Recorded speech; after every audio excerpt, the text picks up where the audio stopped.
When we were 18, we fell in love. I remember her hair touched her shoulders, right here.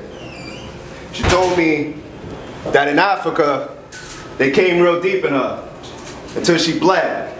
Told me her name was Makia. Told me that it means queen and that I was a prince like Moses. I have a telegram for Africa explaining our hearts and our names, our alchemy to how we were slaves, patting our hands together, letting our knees together like drums or congos, and I asked, do you remember what they used to say? Calling us spare chuckers. Now they choose to cuff us. And I said, I remember you. Hips to your bosoms too. Black all the way to your rhythm too. I watched them make fun of your language. I felt connected to you. Connected like a thread hanging. Praying that it won't break from you. You was beauty. You was beauty. You was beauty. Punctuated in the dark mass of beautiful people that they left cast as such as Jackson, Johnson, Newton, Seal, Little, Du Bois, Washington, Cruz, Lacey, Delaney, Douglas, Jones, Jordan like the country, Miles, Cosby, Crosby. I.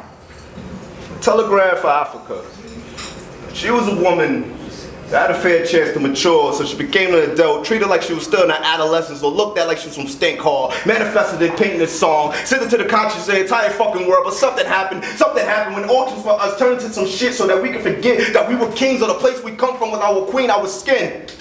Have to be equivalent to volumes, but they only said we were loud like volumes, do anything and everything in their power to make us feel weak, calling you dirty so we wouldn't say anything, only ashamed to speak. Look at our women who rather wear perms, not realizing they are miles from being free, miles from being queens, lost in the cleavage of someone else's woman in a black person's world. She shouldn't exist. All miseducation excel past Lauren and women. We should stop. 2. I met her when I was away.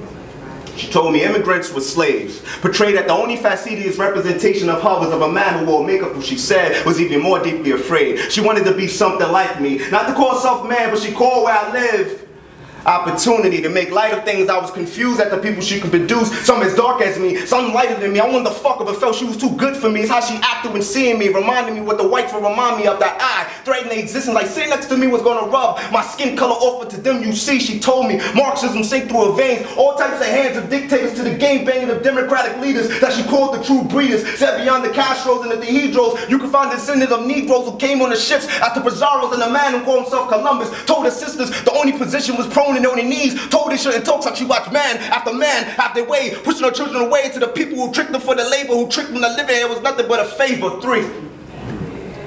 Freedom. She said she knew what it smelled and what it tastes like. Ran off the tongues as women as Goldman and Susie B. Anthony. But one of our brothers named Anthony, who watched you tie a noose, dangling from the head, trying to get loose while you were shouting that they were nothing, you basking that the basket you had seen came off a void, that you surprised that lasted the mascara you wear as your mask, America, revealing the blemishes in your system. Your system is rotten from your implants to your facelift, from your lip seduction, from your breast reduction, destructing yourself at your own doom, at the feet, no longer able to dance to your own tune.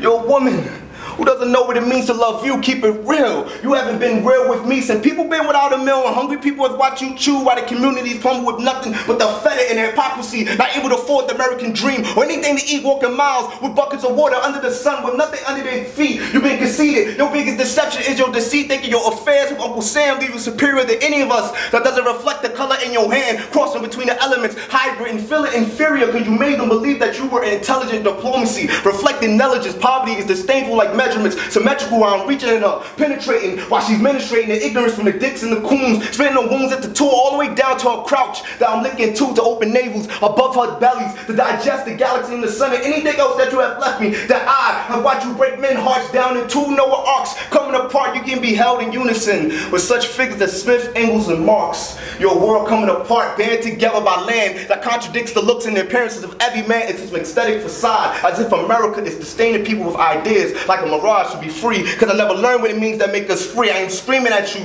because I know you that I love me because of who I am and what you lament. Even the liberation you told me we would have in this land, even if justice was strangled by the palms of my hands, because the size of your look in your eyes have known that you have always been scared. It's how you looked at me that reminds me that you were never there. Let's go.